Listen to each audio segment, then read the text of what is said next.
Good morning or good evening, wherever, what part of the world you're from. Yes, Robbie Mendoza back here, also known as Lock Robster, finally giving you that much awaited MNL48 I-School vlog. Yes, I apologize to those who've been waiting for it since yesterday. The problem well,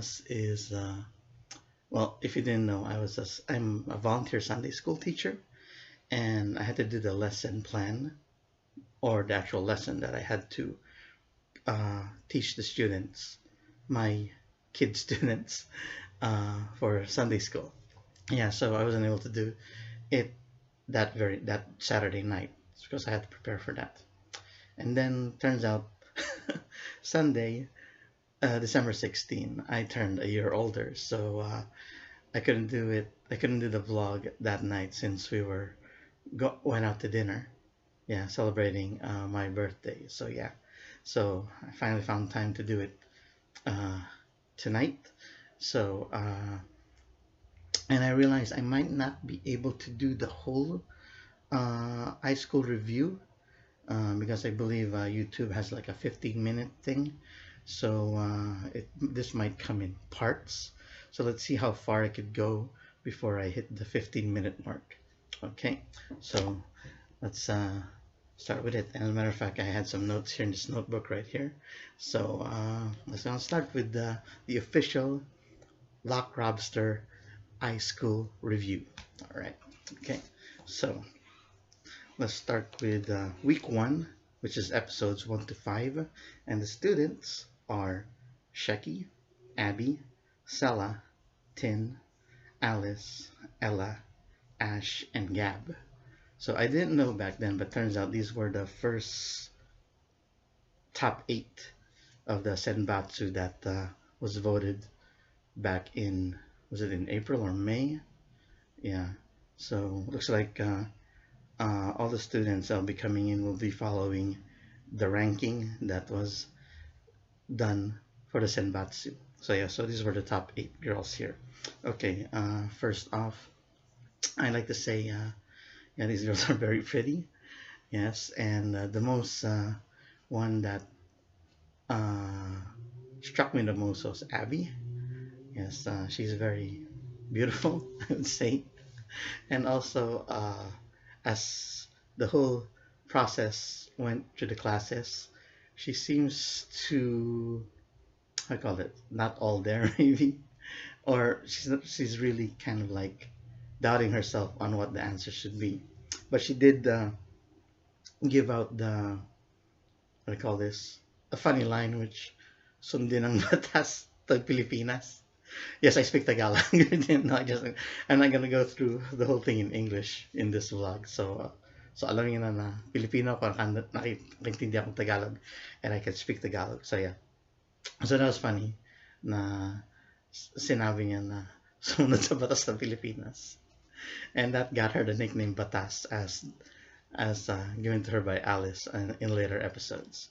Yeah, and I would have pegged her as the Kojima Haruna of MNL48, Nyan Nyan, or Koji. But then other girls who have beauties, but maybe not all there in the brains department. I apologize for saying this, but that's how it comes out. Oh, and also I also mentioned that because of iSchool, I got to know these girls' personalities and their character, which is very important because yeah, at least you put these girls in a category. They're not all cut from the same cloth, so to speak. Okay.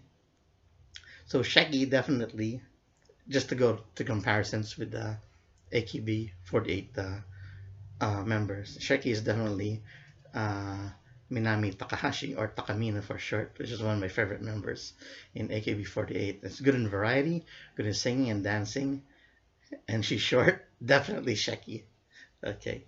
So yeah, so and Sella, when she came in, as the way that the class went through in all those episodes, I first pegged her as the same mold as Kojima Haruna, or Koji Haru. yeah, before I actually went uh, to tag that to Abby. But then again, a fan pointed out that Sella seems to be similar to uh, who did it from Team 8. Uh, Hitomi. Again, what's her name? I can't forget. We got her name. What's it? Hitomi. Is it Honda?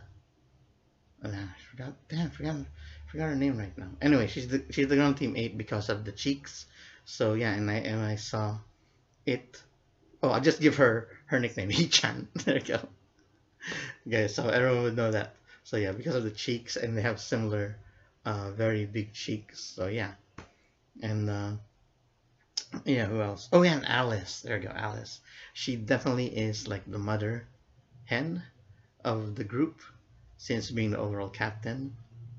And I would peg her as Michan.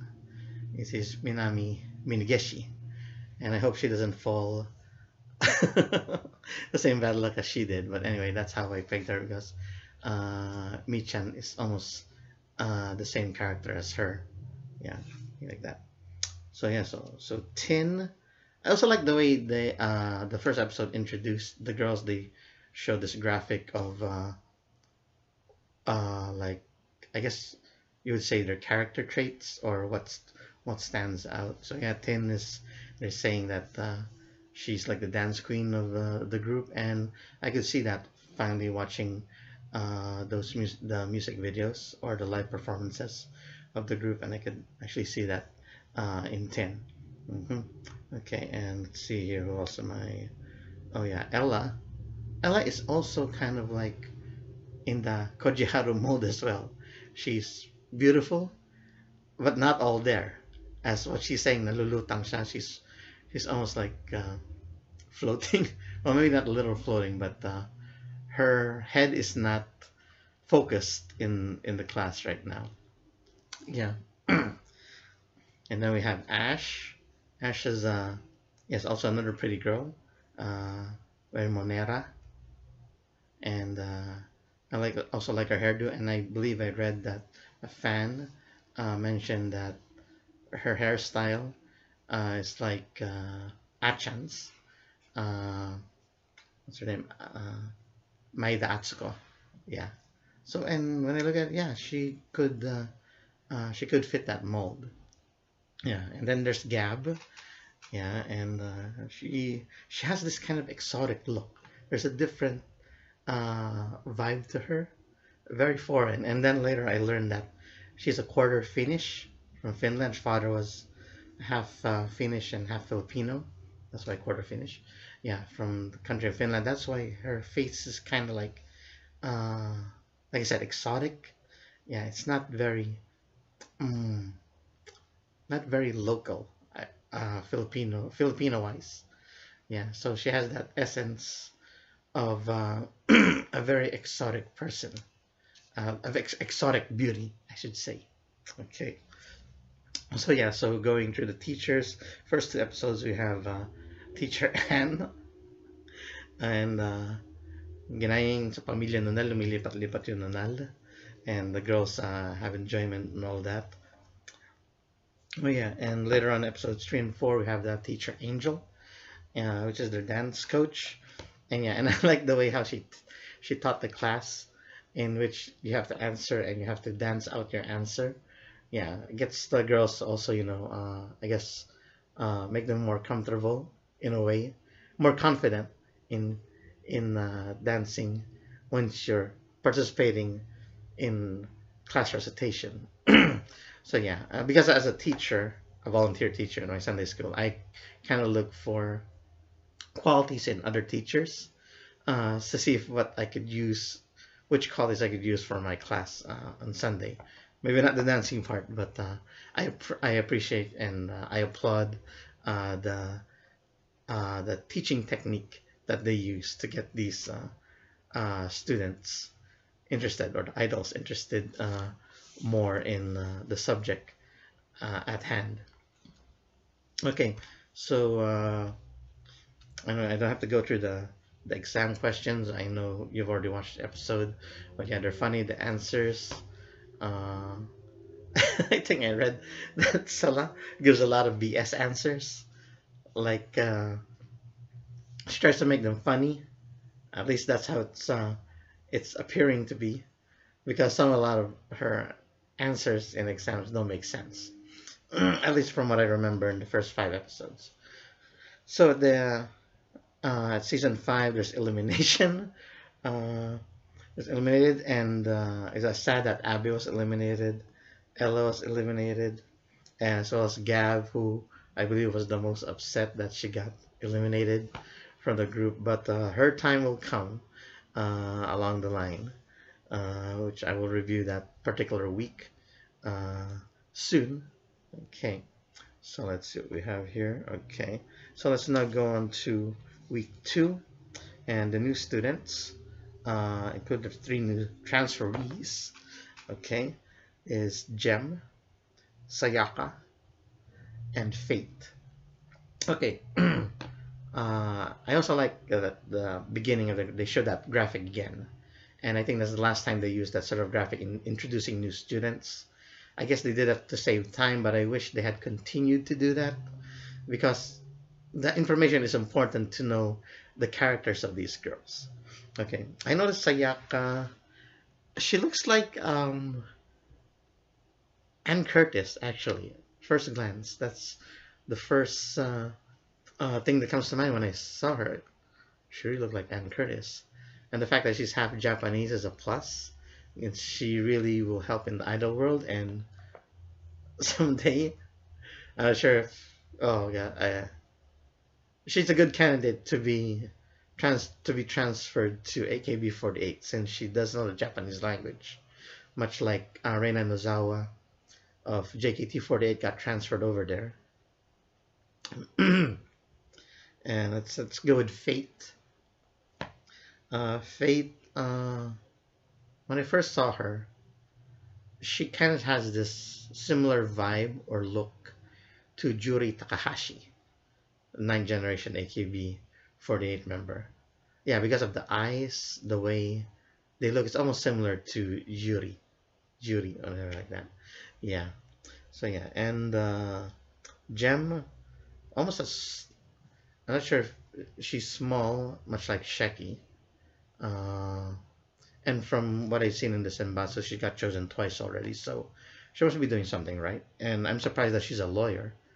As a matter of fact, I'm surprised that a lot of the MNL48 members are, are in college or are studying at certain courses. I'm surprised that they're taking, like Abby's a dentist, Alice is a nurse, Ash is studying international. His subject is international studies, majoring in Japanese language, and then there's Gem here, who's a lawyer. Yeah, so that's very impressive. Wow, and makes me wonder why she chose to be an idol, actually. So yeah, so hopefully she graduates, she makes it into the law, and I wonder if she'll stay on being an idol or she'll choose to be a lawyer. But then again, that's in the future. Yeah. So yeah, so the teachers are Teacher Kasu. Yeah, if I had a teacher in Japanese language, I would like to have him. He's funny the way he talks, and it's pretty evident that Sheki is like laughing her ass off the way she tries to pronounce Tagalog words. It's pretty evident right there. And yeah, and with that teacher Mia, who's does personality development, episodes 8 and 9. Yeah, honestly, I think that if there was a rating regarding the episodes, 8 and 9 were the weakest, honestly. So I didn't. This might really sound bad, but yeah, I didn't really get into it that much. And from what I realized, especially when I watch episodes again, 8 and 9 are usually the episodes that I skip. Probably the most watched by me. So yeah, sorry, teacher Mia, but it's I don't know. It's just like I just really can't get into it. Yeah, and that's probably why some of the girls felt that they didn't do a good job uh, in in this class when it got to episode 10 when teacher Anne for the Judgment Day elimination. Faith didn't felt confident. Tin, uh, Gem, yeah, those girls felt like oh, and also Ash, which was a surprise. And yeah, so those four girls in episode 10 felt like they failed, you know, they failed in that, and I think it contributes to episodes 8 and 9. Yeah. So yeah, so going to episode 10, and what I uh, what I could say about episode 10, that was the most dramatic elimination in I-School history. Oh, stop that. Okay. So yeah, so that's just my timer. So so yeah, that was very dramatic because you could see that Tin was upset, Jem was upset, Faith was very upset, and I felt sorry for her. And Ash especially also was upset that all these four girls were eliminated. On the bright note, Sayaka was so happy that she made the cut to go into next week's class of I-School. And I noticed there might be some rivalry between her and Jem because when Sayaka was announced that she got in, she immediately went to Jem and like shook her, almost like saying, "See, I got in," like that. But yeah, so yeah, that was the most dramatic elimination because everyone was upset, and even those who got in were upset for them. Uh, yeah, that was this early in the episode, the series was quite something. Yeah, and regarding Fate, she will, much like Gab, she will gain redemption later on uh, as the ice cold series goes on. So yeah, so as you see that timer, I timed myself to make sure I end this video. Yeah, so technically this is my MNL48 I-School review part 1. So uh, wait, await, not wait, but await for part 2 of my I-School review. So yeah, sayonara.